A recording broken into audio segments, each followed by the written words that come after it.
Ladies and gentlemen, welcome back to a brand new video of Tokyo Ghoul Rebirth. Now in today's episode, we're doing is covering a little bit more on the game. We did have the new Hinami banner, as well as we are on the tail end of the 9 weeks of fucking. And so we're gonna go ahead and pop into this. Now I am dressed up a wee bit because I currently, I'm meant to be going to a play today. I was invited very early this morning with a text saying, hey, you want to go see this play that's happening downtown? Come on down for like 4 p.m. So that's going to be how this world goes, and why not just record things while I'm dressed, because that is efficiency. So let's go ahead and pop into this, and we'll be covering the new war. We'll be covering a little bit of dispatching and kind of just seeing how we get. Fingers crossed to get some boss fights, but we'll see after this. So, naturally, we start at the bottom. We work our way up to the banner that got dropped, and we see how the world moves on. And so, welcome to Territory Battle number 9. Now, it's weird, because it says Territory Battle number 9, however, whenever you get benefits off of the war and finish off your point totals, it gives you benefits and the items you get off of the 14th war. Because that's what it says inside the actual options. It's weird. We'll talk about it a little bit later. It's definitely a strange time. But we have the boy Koryu. Now, I don't think that this character is that great in general. Even as a dispatch character, all in all, his entire set is really rough. Unique ability of 1.6 times territory points, which actually isn't that great for unique. -5 cost cut, that's pretty trash. Success rate 4%, 10% info, which isn't bad.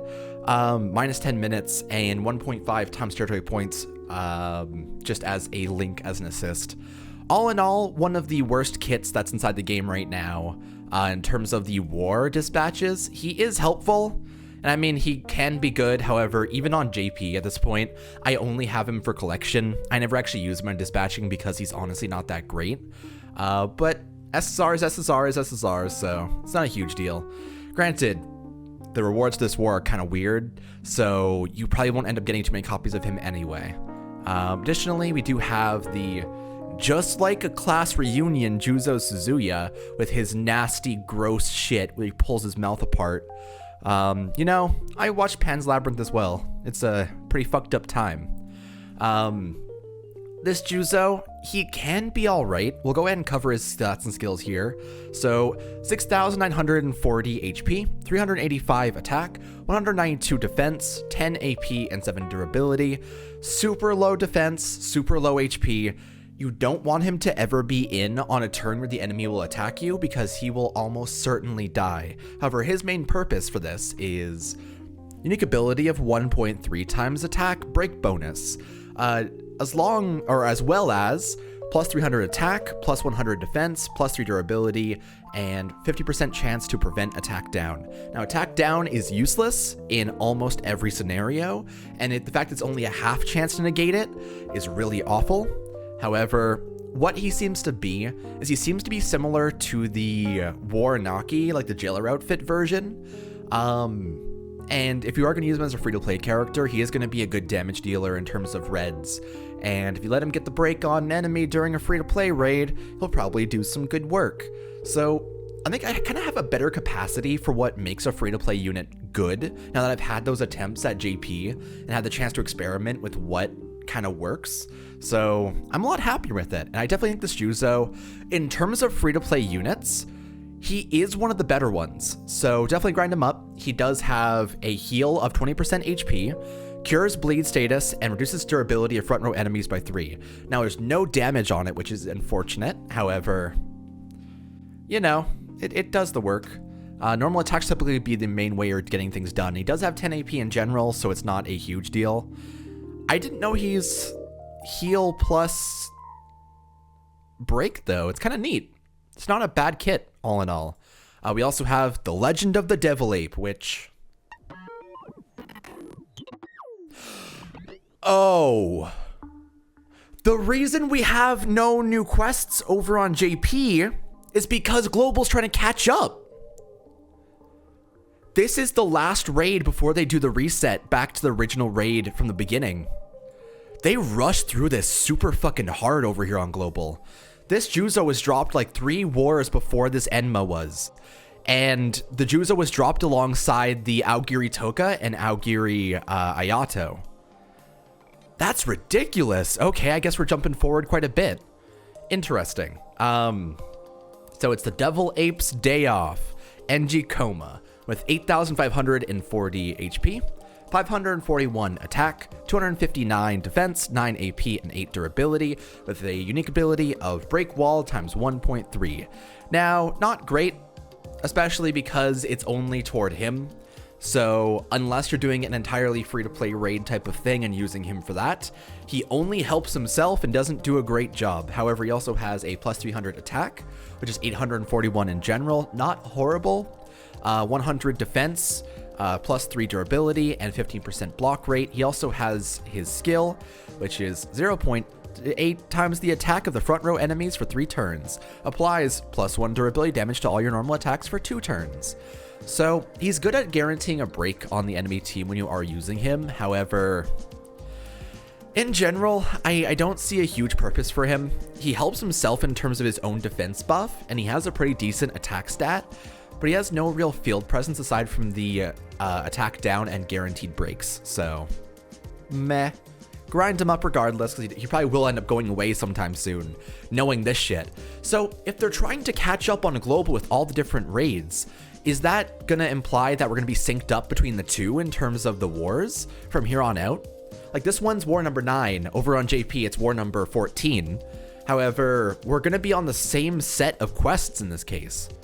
It's going to be interesting. We also have the Detachable Kura, which is still here.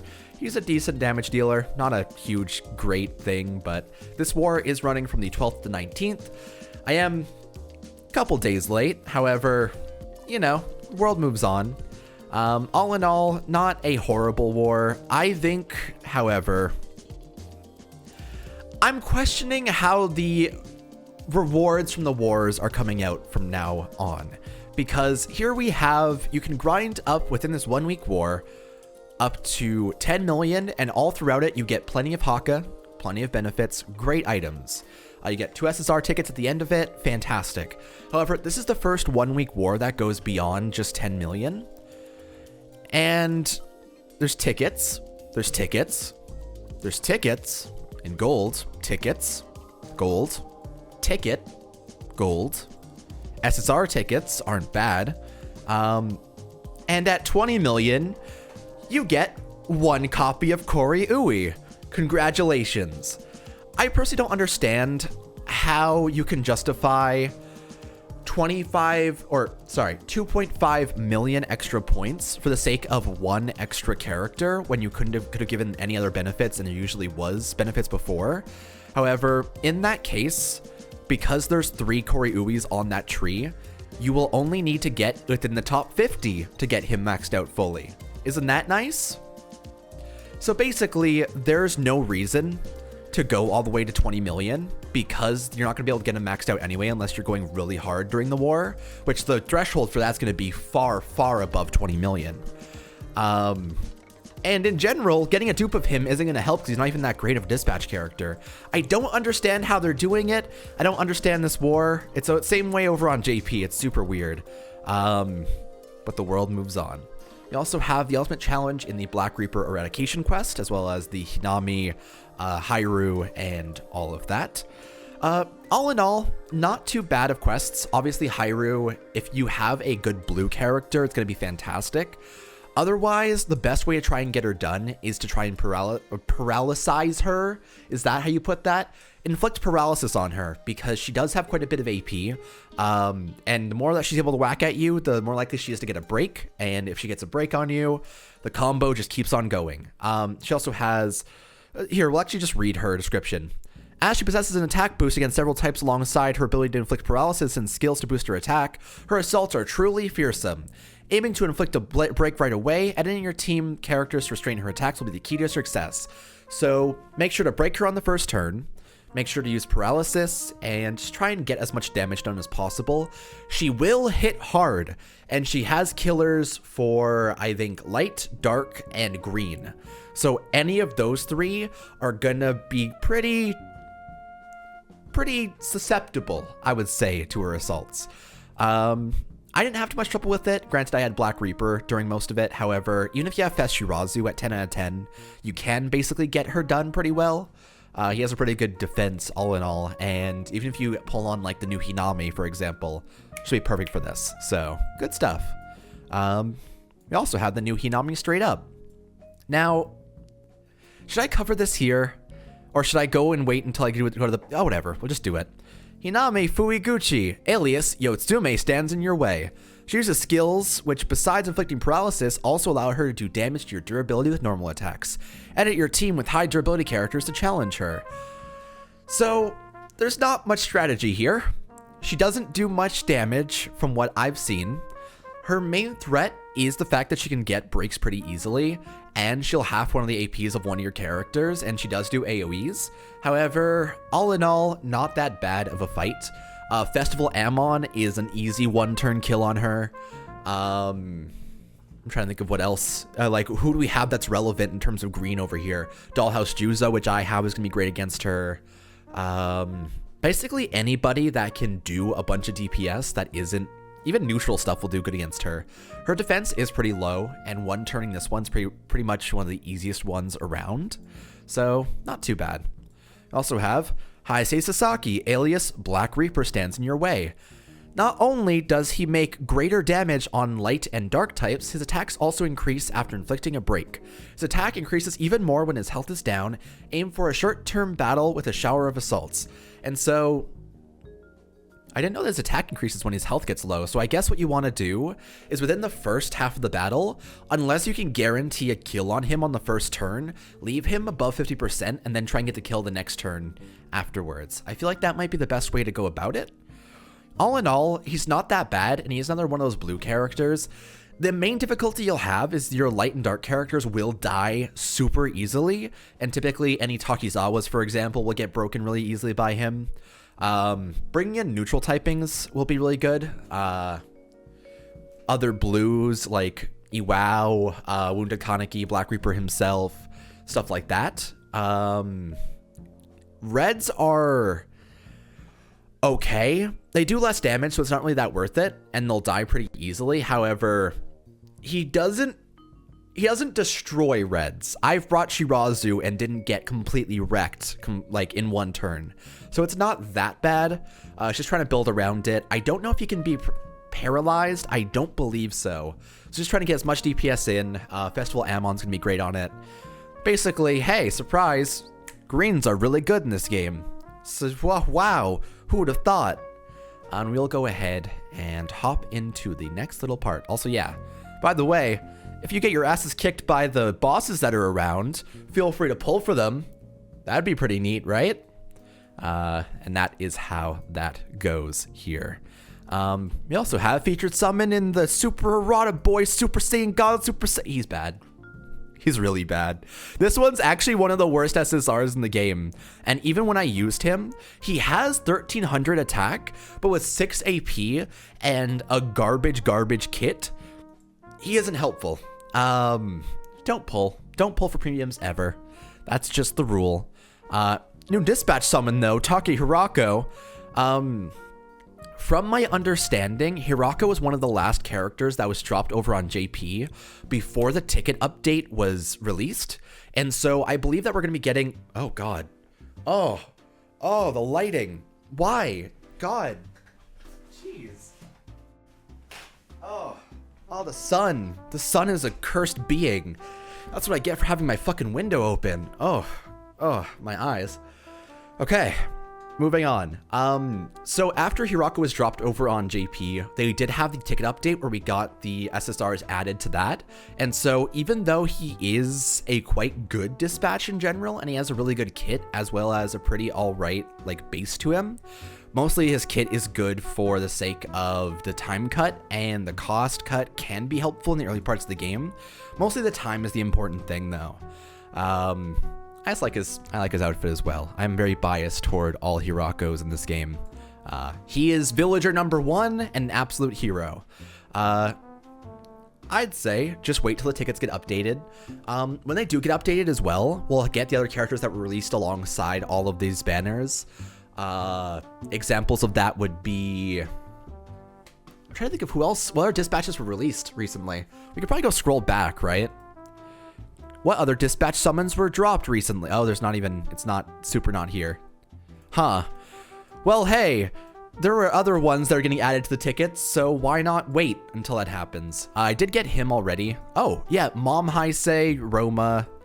That's about it in terms of the new ones that came out. All in all, not too bad. It's good stuff. I like the boy. And we do finally have Hinami Fueguchi Yotsume released inside the game. She has the urge to protect! Yo! That's the coolest! With a SSR on the 3rd step, 5th step is Guaranteed Festival, and Guaranteed Copy of Her at step 7. I like her art a lot. Truthfully, I have a lot of trouble suggesting her. I find that she is a better character as a filler versus actual building, mostly just because we'll run through her kit here. Her offensive skills, which allow her to not only inflict great damage against front row allies, or enemies, allies would be bad, but also to inflict paralysis and also to increase allies' attack by raising her mastery level.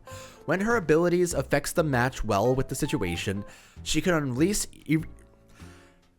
when her abilities affects... I think it's supposed to be affects match well... Or no, never mind. It's fucking hard to read. When her abilities affect matches well... Fuck. I'm gonna try this again. Apparently, I just can't comprehend these words. When her abilities effects match well with the situation...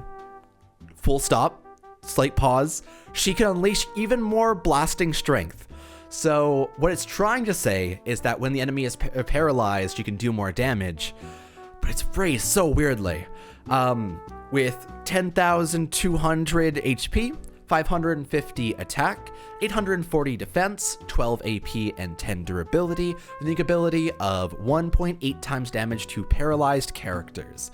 So she is the blue filler to try and fit in with your paralysis team, of which, personally, I think that the paralysis team is among the weakest, considering that you can also run a bleed paralysis synergy together and kind of get a better sense of work in. I find her to be, if you're running a full paralysis team, to be fantastic, but most of the raids are like, they can't get hit by paralysis before breaking. Or even after breaking, some of them can't even get paralyzed in general. So it's rough to suggest trying to build towards this team, especially when she is very heavy to invest in, especially because unique abilities are 5 dupes into the original copy, which is a heavy investment for a FES character, depending on how your luck goes. So, she has plus 500 attack, which is 1,050 in total, plus 30% block rate, plus 5 durability, and 1.6 times killer to strength types. So all in all, she is focused hugely on trying to take down the reds that you fight as the paralysis synergy. The block rate's always helpful in any situation. The fact that it's only her 2nd skill is great. Great base attack, 840 defense is nothing to laugh at, and 15 durability in general makes her a severely, like... If anything, the word for her kit is solid. She won't die, she won't struggle, and she is one of the better tanks inside the game from what I've seen. She doesn't have taunt, which should be a feature in this game already, which would be a character that takes the aggro to themselves and tanks that hits. But sure, I won't let him fight by himself anymore.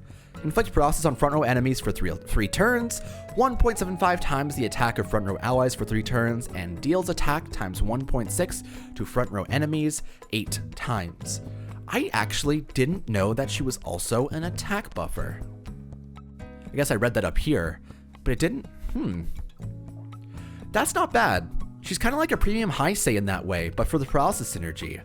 I feel like she might be good on a team where you're trying to run both of them if you're trying to get a buffer in the fields.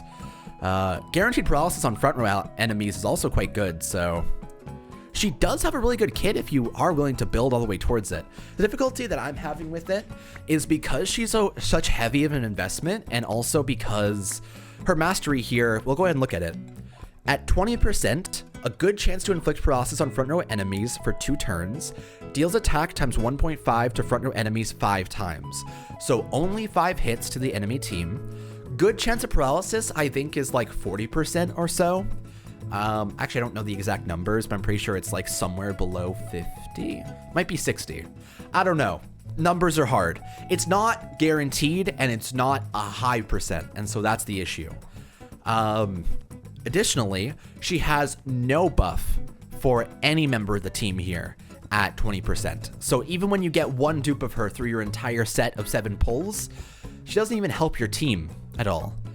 She doesn't get that until 40%, where she gets the 1.25 times the attack of front row allies, 1.5 times at 60%, and 1.75 times at 80%. And so heavy investments. She'll be a great member if you're willing to put that much work into getting her up. And obviously there are people that really love Hinami. I like her as a character, and I find her developments to be among the most interesting in the entire series. I think that having her development go from like ailing and like not being able to understand herself and panicking over her emotions to actually being able to protect the things she cares about and trying her hardest, it's good stuff. It hits hard.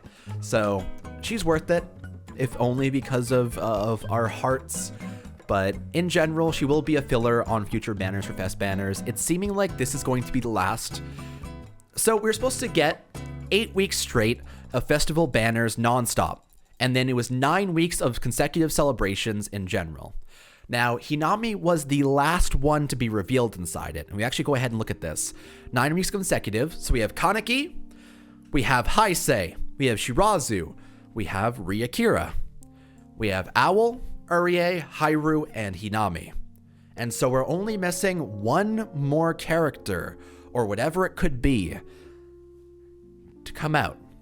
So the 9 weeks of fucking that's been happening ends as of next Tuesday, and the anniversary officially starts on Tuesday.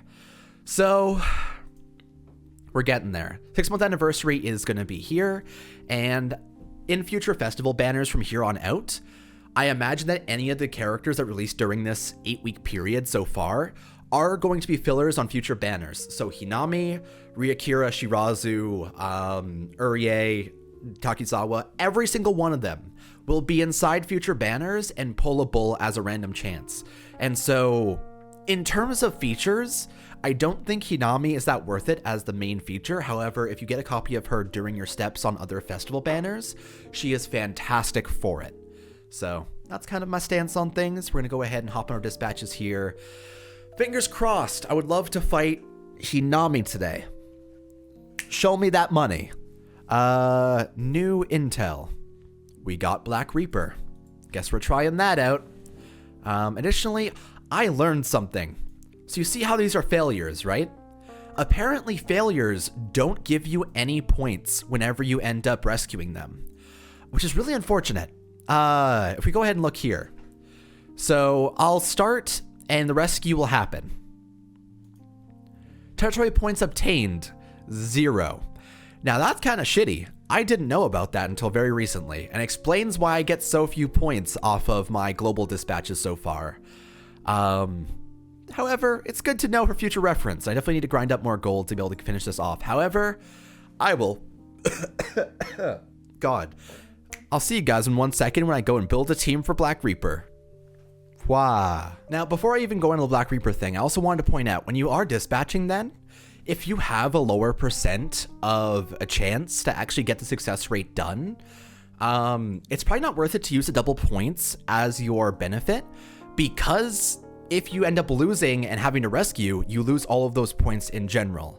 So what I've been doing personally is I've been selecting this Shu Tsukiyama with the 15% info for dispatches as my benefit if I don't have a higher than 80% chance on dispatching.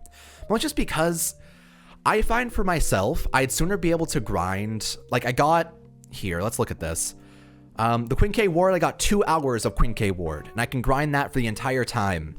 And I got those off of the rescues, so I can easily just run those freely and get the points off of it that I wouldn't be able to get off of the double points from just the regular dispatch by itself. So that's kind of what my plan has been during the season. It's been going pretty all right. haven't had much time to grind, but it's been a grind. So we are going to do C, B, and then A. Well, just because I don't know what my capacity is right now, and I want to try this out. We are going to run Dollhouse Juzo, Takizawa, and Juzo. Now, what I am going to do, however, is I'm going to swap Eto behind the Juzo, because I do want to have this on deck. Regardless, I want Takizawa to be in to get the break bonus. However, Dollhouse Juzo is going to be the one we want to swap out the most, because blue types are definitely a threat. All right. I love this team, though. What a good, like... I don't know, it's one of my favorite bases as a front row. Something about having Takizawa, Juzo, and the other Juzo together just makes my heart just, it does cartwheels. It's good shit. And that's the C rank. I wasn't able to get a skill. Rest in peace. Okay, and now we're on to B rank. This one's going to be a bit harder. We do need to get an overkill, so I'm probably going to end up using Juzo to get as much charge as possible. And the skill should be our way of getting the overkill very easily. Now, likely, Black Reaper, he's probably not going to get turn in, honestly. I also am realizing, the Black Reaper on this quest only has 6 AP in total. That's good stuff. Weird. I mean, I guess I may as well go all the way in with this, right? Why not? We'll do all of that, and then just pop off Juzo's skill. We might not get the overkill here. Oh no. Shit. Well. Take it, I guess. I'll have to rerun that at some point. Our main goal, however, is going to be the A rank. Alrighty, so we do have to finish this with a skill, and we're meant to have it with 50% or more total HP. On this first turn, against the enemy Black Reaper, likely our main goal is going to be to guarantee a break. And so we're going to use all of the AP of both Juzo, Takizawa, and probably the Eto in the back left to be able to get that done on the first turn. He's going to suck. My team is not made for being able to combat people that have a killer for both light and dark. I have mostly dark, a little bit of light. So we're going to try this. I don't know how well Global's going to go for this. Mostly of my grinding over on JP was how things went. But let's go ahead and check this out. So we are going to try to... We're going to get as much skill charge on the Takizawa as possible. Mostly just because I want to guarantee a break this turn. And there's no better way to do it. We are going to go for Juzo here. Because this will be able to... Oh god, the skill is going to be the thing that does it. Rest in peace. I needed it regardless, but it sucks nonetheless. So I'm gonna need Eto to get a skill off this turn. So we actually are gonna swap her in and try and prioritize her build here. I don't know if we can guarantee her skill. Takizawa actually got his. I think it's 6 hits. That would put us up to 9, right? 89, right? Did it. Remember, combo counting is really important when trying to get this shit done. So now we get skill charge and Eto and still can't get the skill off. Well, Takizawa's dead. Rest in peace. Oh, wow. Oh, wow. Huh. Good job. Holy shit. He made it. What a hero. I'm genuinely surprised. I expected him to get one shot super hard because his defenses are hyper low. But I'll take it. Shit, man. Great stuff. We are probably... See, here's my thing. I swapped in Kaya because it's really important that Takizawa does not die. I don't think my team is up to capacity to actually be able to beat Black Reaper. My issue is I need more AP to actually get more damage done within these turns.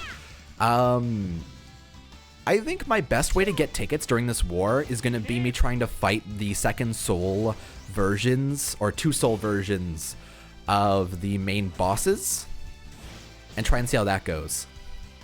Because after the bosses die, after you fight them, they will end up... Oh, that hurts. Yeah. When you beat one of the bosses and they end up dying on like the main map, you get a bunch of benefits. You know what? You get a bunch of benefits off of it, and you get a bunch of really good like items, so it's always a good time. Now, I am sorry for what I have done today. Black Reaper, I just want to guarantee a kill on you today, honestly. You know, it'd be really embarrassing if I actually don't end up killing you by the end of this. So we're going to try really hard. Here we go. Alrighty, pop off this skill here. No payment necessary. Ba-dum-bump. Let's go. We're going to try to get some charge on Juzo. Go all the way in. Swap in Eto. Pop the bleed and paralysis thing. I swear to God, if we end up dying again because of this, at least we have the attack down and paralysis on him, so he has 2 AP in total. Actually, that's a fantastic way of trying to cover this. Oh yeah, that's definitely the way to try and get it done. Use paralysis on him. Absolutely. But yeah, so I'm probably gonna end up fighting the bosses all throughout this war and seeing how that ends up going. I just need to try and get as much work in as possible in terms of grinding up tickets, because unfortunately, because I would have to grind B rank over again to be able to get things done over here on Global, I've been lazy, and I can admit that. I've been very lazy toward actually grinding stuff out. Ow. Jesus. You hit like a fucking truck. However, you know what else does? My convenient truck I parked out back. Time to get shit on, nerd. Let's do it. We're just gonna try and prioritize charge on Juzo, and it's over. No overkill. Huge damage taken. No chance. However, we beat it regardless, eventually. But that is the Black Reaper quest. Any kind of paralysis synergy is gonna be a good way to try and take him down. Narukami will be killed pretty easily by it. However, stuff like, trying to think of who else has paralysis. I guess Hinami's kind of the best counter to it right now. In general, you could use Eto like I was, but you don't want to have her in on the enemy turn. You could use the Owl if you wanted to use that non-killing Owl. However, that's kind of risky because he is red. It's hard. Just try and find something that's able to paralyze him and not have it in on during his turn. However, that's going to do it for today's episode. Now, I did want to show this off here. We're going to take these benefits. Just put those into a bag, right? Scoop those into Santa's sack of amazing goods. Oh, they actually patched it. Oh, they did patch it. Oh, shit. Is that what the bug notification thing was? Yeah. The title for the 9th Territory Battle Reward was displayed as 14th Battle Reward. Yeah, so they actually fixed it. Neat. So they actually had that for a little while. So I guess they were just trying to take the text from over on JP and translate it directly. However, we are a couple of wars behind. All in all, not too bad of a time, honestly.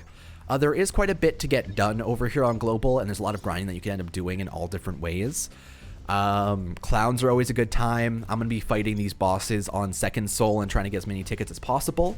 My goal by the end of this war, it's currently Friday, I want to fight enough bosses to get Takizawa up to, I want to say 9 out of 10, mostly because I want his extra 2 AP. That's my main goal right now, and if I can get the bleed synergy, that'll also be great. However, that is a heavy thing to grind.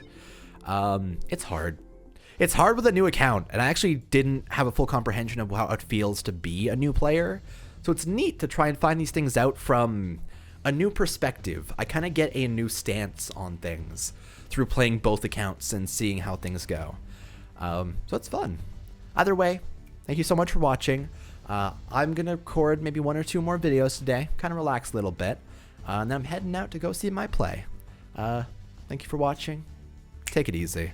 And I will see you guys next time, probably on Tuesday, for another episode of Tokyo Ghoul Rebirth. Peace out, and deuces, nerdos. Ba-dum-bump-ba-dum-bump. Come.